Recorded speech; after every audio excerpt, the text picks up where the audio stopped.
Selamat datang di Ngabarin Kabar Terkabar YouTube channel.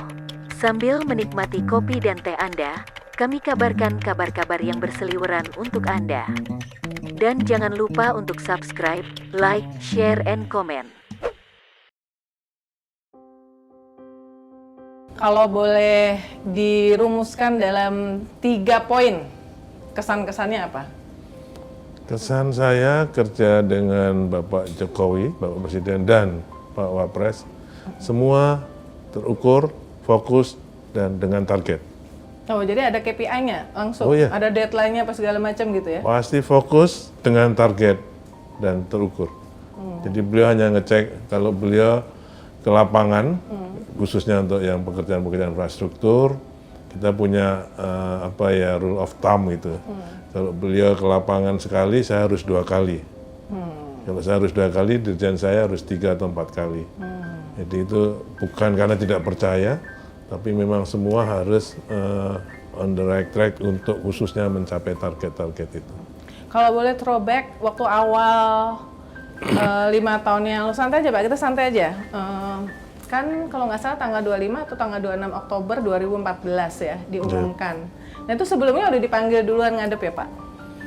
Ketika dibilang akan dikasih tugas gitu. Saya kira mungkin pada saat setelah beliau inaugurasi, saya 20 Oktober. dipanggil jam 7, tapi baru diterima beliau jam 2 malam. Oh, di istana? Ya, dan tidak ada 5 menit, cuma dibilang beliau menyampaikan Pak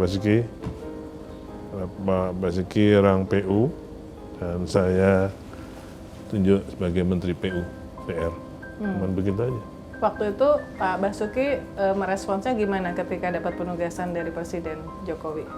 Ya, saya cuma, ya Pak, saya imbangi kepercayaan Bapak dengan jihad saya. Dengan jihad saya ya? Ya. Oke. Maksudnya apa tuh Pak, jihadnya itu? Ya, saya ingin kerja. Karena saya memang birokrat dari PU, saya pasti akan jaga kredibilitas PU. Sebetulnya visi misinya Pak Jokowi di bidang pembangunan infrastruktur, kan ini semua mengatakan bahwa yang menonjol, kalau boleh disebut yang salah satu yang paling menonjol dari pemerintahan Pak Jokowi 5 tahun pertama ini adalah di pembangunan infrastruktur. Ya.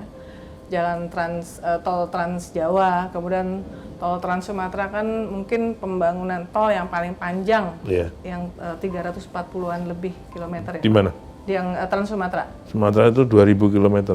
Tapi yang dari Terbanggi itu yang baru mau ke Kayu Agung. Iya, itu akan 340 km mau selesai ini, sudah hampir selesai. Pak Basuki ini kan justru karena sebelumnya memang di kantor yang ini juga ngalamin dari presiden sebelumnya. Salah satu problemnya itu adalah pembebasan lahan yang membuat lamban.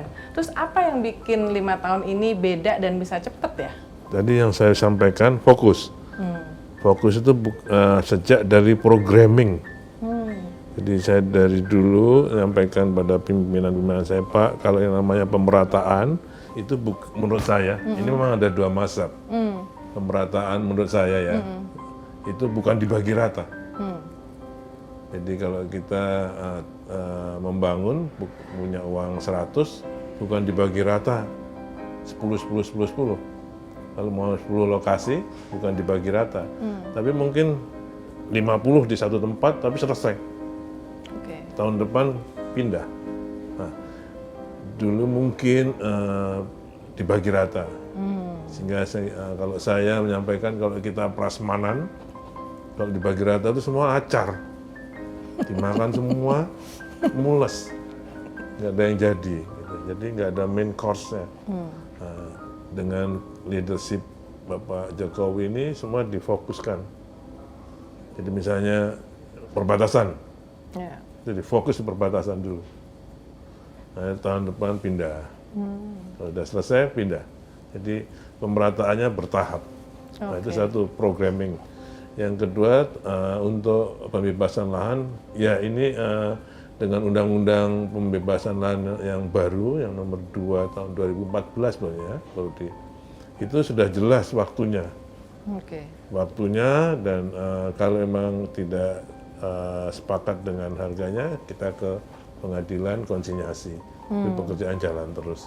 Itu yang bisa juga mempercepat.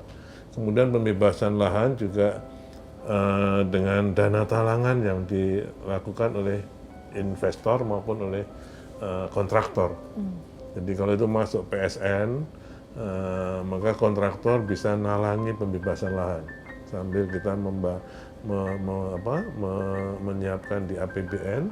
Dan kalau di APBN dia harus ada prosesnya. Padahal kalau sudah negosiasi dengan masyarakat mau lebaran butuh uang, kalau kita nunggu APBN biasanya ada proses kan. Nah itu dibayar dulu oleh kontraktor, nanti dikembalikan oleh APBN. Itu juga mempercepat waktunya. Saya kira kalau kendala itu di semua daerah kan punya pernak-pernik sendiri. Buat saya kalau masalah itu pembangunan bukan masalah, itu challenge itu yang harus kita selesaikan. Jadi situ memang kerja kita. Kalau ada kendala ditinggal ya mana ada tempat yang nggak ada kendala. Pasti. Papua itu susah gitu mungkin? Ya kita upayakan dengan tentara, dengan seni. Ya kan? Jadi semua harus ada, itu art juga yang begitu. Jadi dan pernak-perniknya pasti ada, di mana saja pasti kita ketemu dengan pernak-pernik itu. Pembebasan lahan, waduh ini ada masalah. Menurut saya bukan masalah. Sama saja kalau tanah saya mau dibebaskan, bisa oke, bisa enggak. Tapi kalau kita dengan pendekatan, dengan negosiasi itu jual beli, ya kan? Jadi menurut saya rata-rata saja. Rata-rata ya, nggak ada yang paling kayaknya tuh paling bikin pusing, nggak bisa tidur karena kok ini ada ganjalan gitu ya. Seperti misalnya bendungan Pamukulu, itu juga atau bendungan di mana Pidekso di Wonogiri, 2-3 tahun nggak bisa bergerak. Ya tapi kita kan harus sabar, nggak bisa kita, oh ini nggak bisa terus kita tinggal kan. Bisa nggak? Kalau memang ditolak nggak mau kita pindah. Karena kami membangun untuk masyarakat. Ya, biasanya akhirnya sekarang bisa jalan semua. Gimana ya pengalaman sehingga kok kelihatannya bisa jalan bareng? Ini gitu. juga ada Gimana hal tuh? yang baik sekali. Jadi untuk pembangunan bendungan, pembangunan perumahan, pembangunan jalan tol, kalau menyangkut pembebasan lahan, itu hampir pada saat awal-awalnya itu 2 minggu sekali kita rapat, Menteri BUMN, Menteri ATR, Menteri Kehutanan, saya minimal 4 orang, 4 kementerian ini. Biasanya kita melewati kawasan hutan. Kalau di luar Jawa kita kawasan hutan, kalau di Jawa kita melintasi tanah perhutani. Itu nanti dengan Ibu LHK. Gitu. Nanti kalau di PTPN dengan Ibu Menteri BUMN. Jadi Pak ATR, Pak itu juga eksekutor juga beliau, ya. Dia mengambil putusannya cepat sekali.